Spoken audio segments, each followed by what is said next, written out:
Hi friends, welcome to my channel. இன்னைக்கு நம்ம பார்க்க போறது நான் கிருஷ்ண ஜெயந்தி அன்னைக்கு என்னென்ன ரெசிபீஸ் பண்ணனேன், அப்புறம் எப்படி பூஜை எல்லாம் பண்ணோம் அப்படிங்கறத இந்த வீடியோல பார்க்க போறோம். வாங்க வீடியோக்குள்ள பார்க்கலாம். கிருஷ்ணரோட பிறந்த நாளை தான் நம்ம கோகுலாஷ்டமி கிருஷ்ண ஜெயந்தின்னு கொண்டாடி வர்றோம். கிருஷ்ண ஜெயந்தி அன்னைக்கு நம்ம கிருஷ்ணருக்கு பிடித்த பழங்கள், பலகாரங்கள் செஞ்சு அவருக்கு நைவேத்தியம் பண்ணுறது வழக்கம்.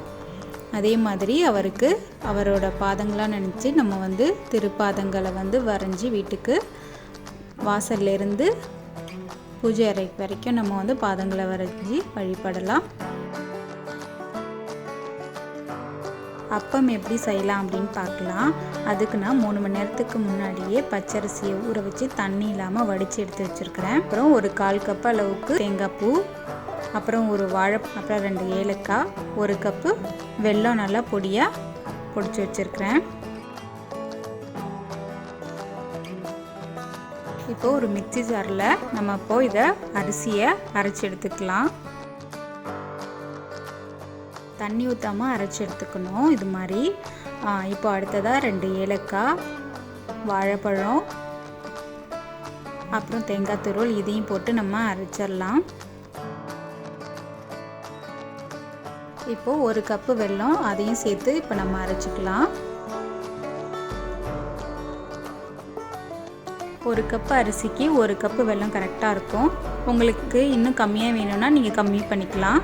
அடுத்ததாக இதில் கொஞ்சமாக உப்பு சேர்த்துட்டு நல்லா மிக்ஸ் பண்ணிவிட்டு இதை ஒரு 3 மணி நேரத்துக்கு அப்படியே வச்சிடலாம். இப்போ நம்ம சீடைக்கு மாவு பிசைஞ்சிடலாம். இப்போ நான் 1/2 கப்பு பச்சரிசி மாவு எடுத்துருக்கிறேன். இதை பார்த்தீங்கன்னா ஒரு 2 மினிட்ஸ் ட்ரை ரோஸ்ட் பண்ணி எடுத்து வச்சுருக்கிறேன். அடுத்ததாக 1 டேபிள் ஸ்பூன் உளுந்த மாவு, உளுந்தை நல்லா வறுத்துட்டு அதை மிக்சியில் போட்டு அரைச்சி சலிச்சு இதில் 1 டேபிள் ஸ்பூன் சேர்த்துருக்கேன். அடுத்ததாக 1 ஸ்பூன் தேங்காய் துருவல், எள்ளு, கொஞ்சமாக ஜீரகம் சேர்த்துக்கலாம். அடுத்ததாக ஒரு 1/2 டேபிள் ஸ்பூன் பட்டர் சேர்த்துக்கலாம். தேவையான அளவு உப்பு சேர்த்துக்கலாம். இப்போ இது எல்லாத்தையும் மிக்ஸ் பண்ணிக்கலாம். நம்ம நல்லா மிக்ஸ் பண்ணிவிட்டு கொஞ்சம் கொஞ்சமாக தண்ணி சேர்த்து நல்லா பிசைஞ்சு எடுத்துக்கலாம்.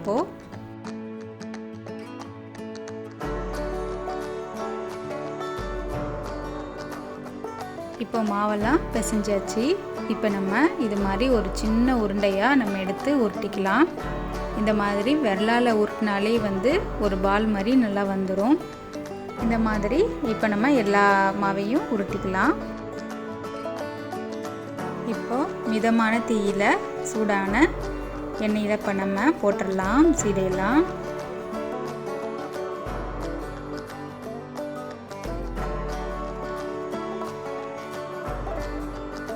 இடையில கொஞ்ச நேரம் இந்த மாதிரி இடையில கிண்டி விட்டுக்கோங்க. எல்லா சைடும் நல்லா வேகட்டும்.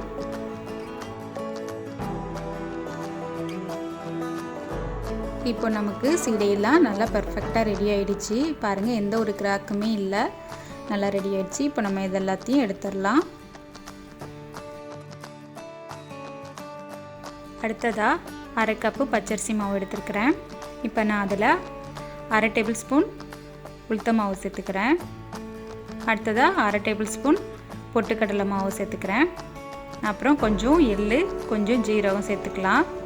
1/2 டேபிள் ஸ்பூன் சில்லி பவுடர் சேர்த்துக்கலாம். அடுத்தது தேவையான அளவு உப்பு சேர்த்துக்கலாம். அடுத்ததாக ஊற வச்ச கடலைப்பருப்பு 1 டேபிள் ஸ்பூன் அளவு சேர்த்துக்கிறேன்.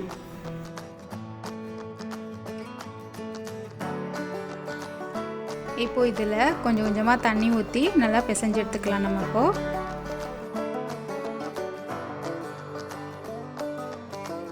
மாவெல்லாம் பிசைஞ்சாச்சு. அடுத்ததாக நான் இந்த மாதிரி ஒரு பிளாஸ்டிக் கவர் எடுத்துருக்கிறேன். இப்போது இது 2 சைடும் கீழேயும் 2 சைடுமே நம்ம ஆயில் அப்ளை பண்ணிக்கலாம்.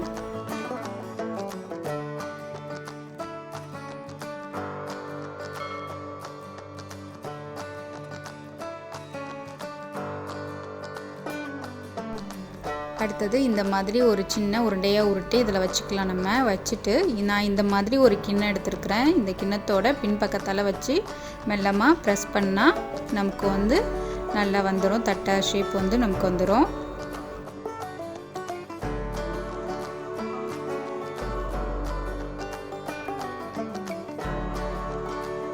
இப்போது இந்த கவரை இந்த மாதிரி ஓப்பன் பண்ணிக்கலாம். இப்போ பாருங்கள் நமக்கு தட்டை எப்படி வந்திருக்குன்னு.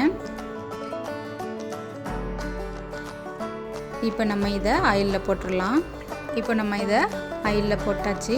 மிதமான தீயில வச்சு பொரிச்சிக்கலாம். இடையிடையே இந்த மாதிரி 2 சைடும் திருப்பி போட்டு வேக வச்சுக்கலாம்.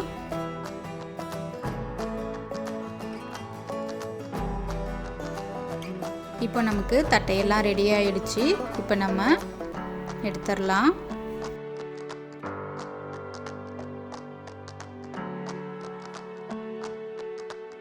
இப்போது அப்பமாவும் ஒரு 3 மணி நேரம் ஆயிடுச்சு. நல்லா ரெடி ஆயிடுச்சு. இப்போ நம்ம அப்பம் வந்து ரெடி பண்ணிடலாம். இப்போது இந்த மாதிரி கடாயில் கொஞ்சமாக ஆயில் விட்டு மிதமான சூட்டில் சூடு பண்ணிக்கலாம். நம்ம ஆயில் சூடானதுக்கு அப்புறமா இந்த மாதிரி ஒரு கரண்டியால் மாவை எடுத்து இந்த மாதிரி சென்டரில் மட்டும் ஊற்றுங்க. இது கொஞ்ச நேரத்திலே பார்த்தீங்கன்னா அது தானே எழும்பி மேலே வந்துடும். அப்போ வந்து நம்ம திருப்பி விட்டால் போதும். 2 சைடும் நல்லா திருப்பி விட்டு நம்ம வேக வச்சுக்கலாம். அதை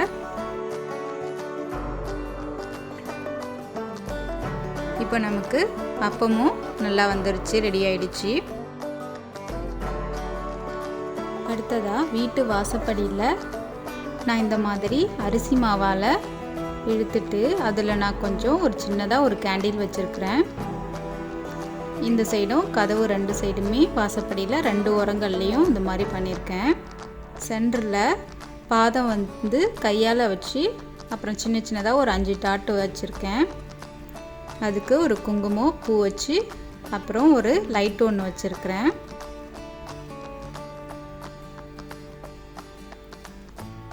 அந்த பாதத்திலிருந்து வீட்டுக்கு உள்ளே வர மாதிரி ஒரு சின்ன குழந்தை வர்ற மாதிரி பாதம் வந்து வரைஞ்சிருக்கேன்.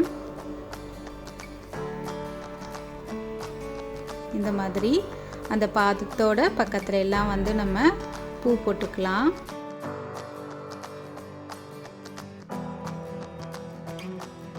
என்னோட பாப்பா நடக்க மாட்டேன்ட்டாங்க, அதனால நானே கையால் அப்படி கை வச்சு பாதம் வரைஞ்சிட்டேன்.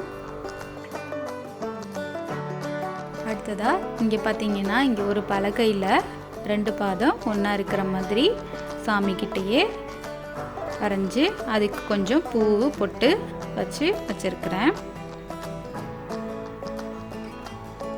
இங்கே பார்த்தீங்கன்னா கொஞ்சம் ஒரு சின்னதாக நான் கிருஷ்ணர் அது இருக்கிற மாதிரி வச்சுருக்கிறேன்.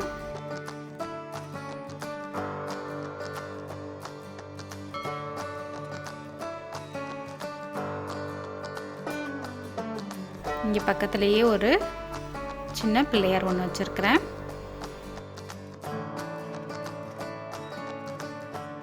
அடுத்ததாக மாம்பழம், திராட்சை, அப்புறம் கிருஷ்ணருக்கு ரொம்ப பிடிச்ச கொய்யாப்பழம், ப்ளம்ஸு, வாழைப்பழம் இதெல்லாம் வச்சுருக்கிறேன்.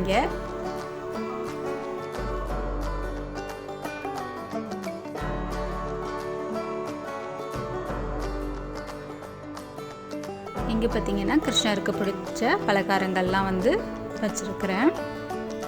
இப்போ ஃபஸ்ட்டு நம்ம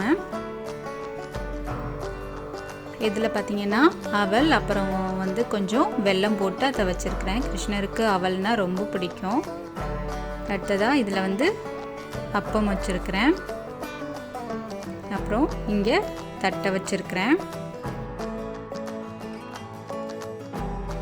அடுத்தது சீடை வச்சுருக்கிறேன். அடுத்ததாக அவல் பாயசம் வச்சுருக்கிறேன். அடுத்ததாக பால் காய்ச்சி சுகர் போட்டு அதில் கொஞ்சமாக குங்குமப்பூ போட்டு வச்சுருக்கிறேன். அடுத்ததாக இங்கே கெட்டியான தயிர் வச்சுருக்கிறேன்.